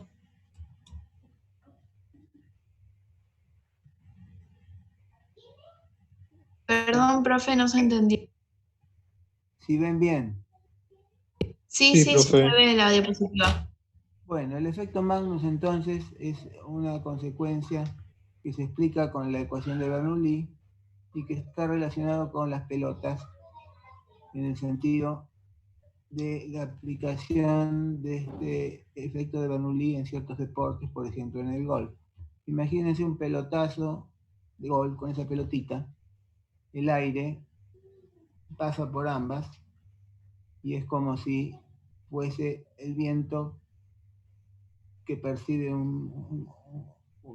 alguien que vaya viajando en una partícula sobre esa pelota, que es igual de los dos lados.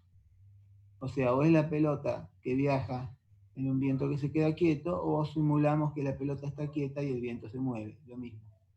Lo que sí es igual es que ambas partes de la pelota reciben el mismo caudal de viento. Ahora hagamos girar la pelota. Si hacemos girar la pelota mientras está circulando, entonces va a aparecer el efecto de esa circulación. Va a haber una velocidad de la pelota en un sentido y en otro, porque el punto de la pelota, como gira, está sometido a una velocidad y el del otro lado a una velocidad contraria. Quiere decir que la velocidad natural de la pelota que gira y la velocidad del viento se suman en un punto y se restan en otro. Por lo tanto, va a haber una diferencia muy importante entre las velocidades que sufre una arañita que está viajando en un punto de la pelota y una que está viajando en el otro. Obviamente esas diferencias de velocidades van a provocar presiones distintas y una diferencia de presión. Espérate que se me muere la máquina. Vamos a buscar el cable y está tirado por el piso.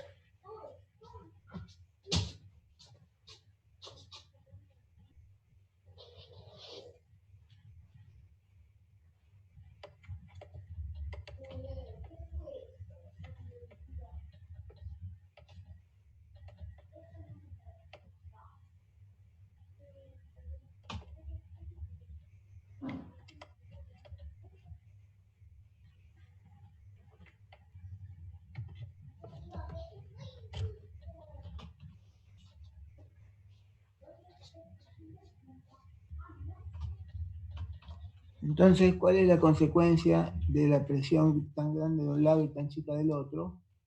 Un enorme empuje que tira la pelota para arriba. Por lo tanto, el golfista le pega con efecto, Magnus, de modo tal que la pelota se va a la estratosfera y uno no lo puede creer. El tenista le pega al revés para darle el efecto en el otro sentido. Entonces la pelota pasa a la red y páfate, se va al suelo inmediatamente. El futbolista se aviva y ve que también se puede aplicar el efecto Magnus en el otro sentido. Entonces, en vez de hacer girar la pelota así, la hace girar a lo ancho. Fíjense en un túnel de viento cómo se nota el aumento de presión en una de las caras. ¿Ven? Si le pegan con efecto, la pelota hace toda la comba en la horizontal. En vez de formar esa curva tan impresionante que forma la pelota cuando el efecto se le da en un sentido como el golfista, el futbolista le da en el otro sentido, y fíjense la curva que hace la pelota. En la misma situación de combinar la velocidad porque la pelota avanza y la velocidad porque la pelota gira. Miren este otro. El tipo no tiene la más pálida idea de lo que es lo que son los fluidos y la hidráulica abstracta, pero la siente, ¿no? Bueno, eso es entonces el efecto Magnus y su aplicación.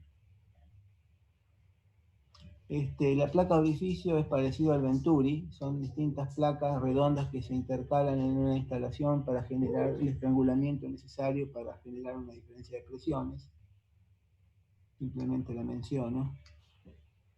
Ven, en azul está la placa que genera un cambio de velocidad que permite con el manómetro medir la presión y con el H del manómetro calculan la diferencia de velocidades.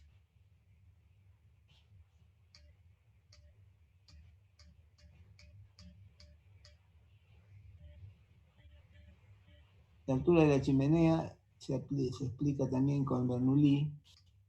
Fíjense, ¿por qué una chimenea tira más que la otra? Porque la velocidad del viento suele ser más alta más arriba.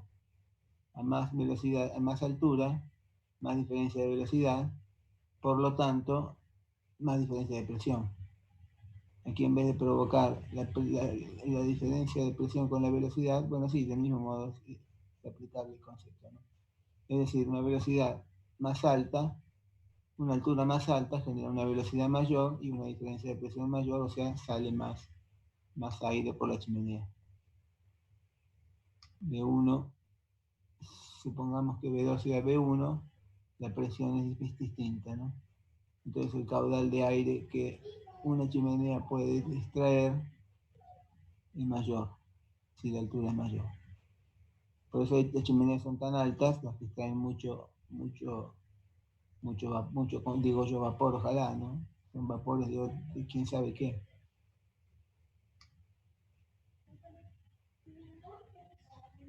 Bueno, esto es interesante para distraer el mal humor de un nene chiquito.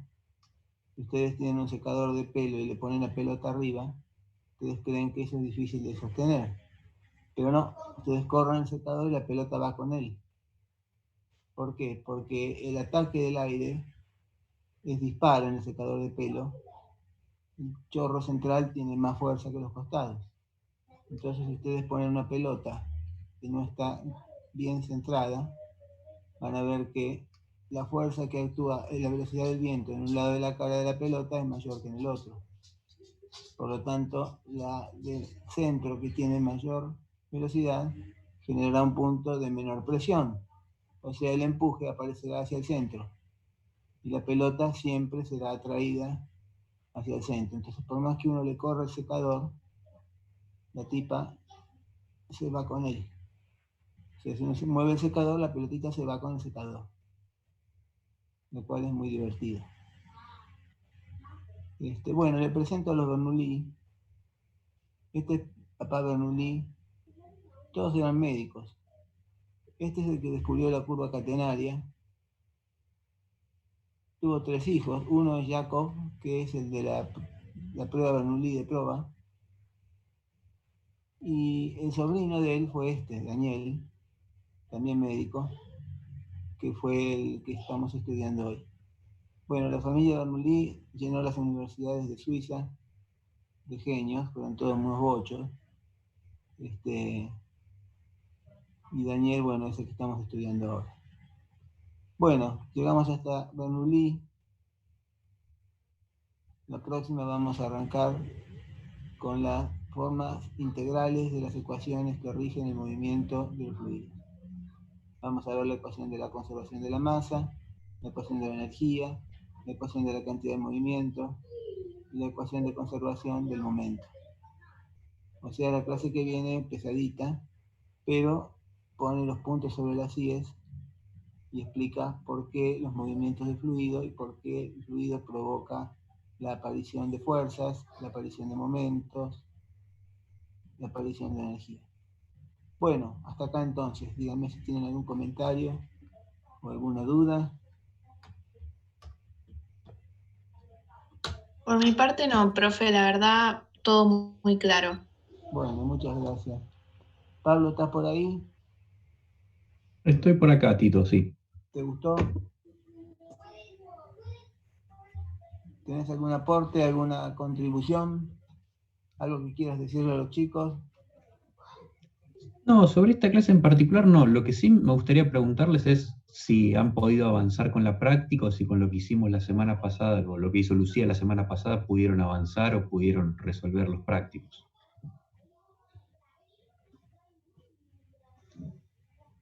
Mudos, hablen por favor, les hicieron una pregunta. Sí, Pablo, buenas tardes. Yo empecé a resolver algunos ejercicios, la verdad es que esta semana también tuvimos entregas de otras materias, entonces no hice un par, pero con la guía de los ejercicios que subió la profe, ante alguna duda se puede chequear ahí y creo que se entienden. Perfecto, no nos preocupa que hagan todo de golpe, pero sí nos interesa que lo vayan viendo y si va surgiendo alguna duda nos la comenten y que puedan seguir avanzando. No sé si alguno intentó acceder a lo que subí de la clase. Sí, sí, profe. Ah, perfecto. Entonces Sí, se ve perfecto. Las imágenes y la clase. Perfecto. Entonces la convertí y la subí bien. Quería estar segura de eso. Bueno, Lucía, yo iba a terminar dándote la palabra a ver si vos querías hacer algún comentario atinado al respecto de lo que estamos diciendo o de cualquier otro tema. No, quería estar segura de lo que habíamos visto el viernes pasado y que como habíamos grabado la clase hice la conversión y como bueno, todavía no estamos cancheros, por lo menos de mi parte, con esto, es difícil hablar a través de una pantalla y no verles la cara, como se los mencioné. Es horrible, sí, es horrible. Es muy incómodo no poder verlos, pero bueno, nos vamos a tener que ir acostumbrando. Y no, con esto ya por ahí les voy subiendo un poquito de material. Podrían empezar a hacer el ejercicio, la práctica 3, porque con esto ya pueden hacerlo, que en realidad es como una introducción a la práctica 4, que es ahí bien hidrodinámica, ¿no? La práctica 3 es cinemática. Son poquitos ejercicios, así que no creo que tengan inconvenientes. Por ahí les subo un pequeño resumen de esto y como para que puedan avanzar con esto. Vos sabés que hoy a las 10 de la mañana estaba mi mujer dando clases con una máquina, yo con otra, y mis dos nenes recibiendo clases, cada uno con su máquina. Tenemos 4 locos hablándole a una máquina. Y los locos sanos se quedaron atrás, hay que inventar otro modelo, te digo. La perra miraba uno a otro, no entendía nada. Es complicado, no estamos acostumbrados. No, Claro. un cuadro totalmente felinesco, te digo. Cuesta mucho, Bueno. porque uno le habla a una pantalla en realidad y bueno, no está viendo la cara del resto. Claro, claro. Y a veces pensás, habrá alguien del otro lado, che, vas a venir a tomar mate y te dejan ahí hablando como un gil. Bueno, gente.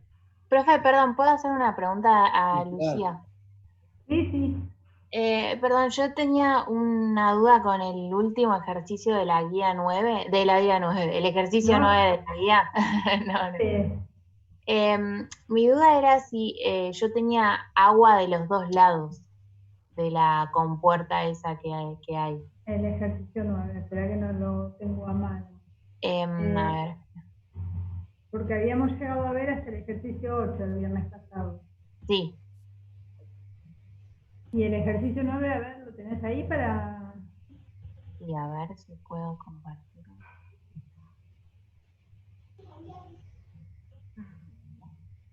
Si no, a ver el enunciado... Si no, después te mando un mail. Era por si por ahí te acordabas ahora. Te mando un mail si no después.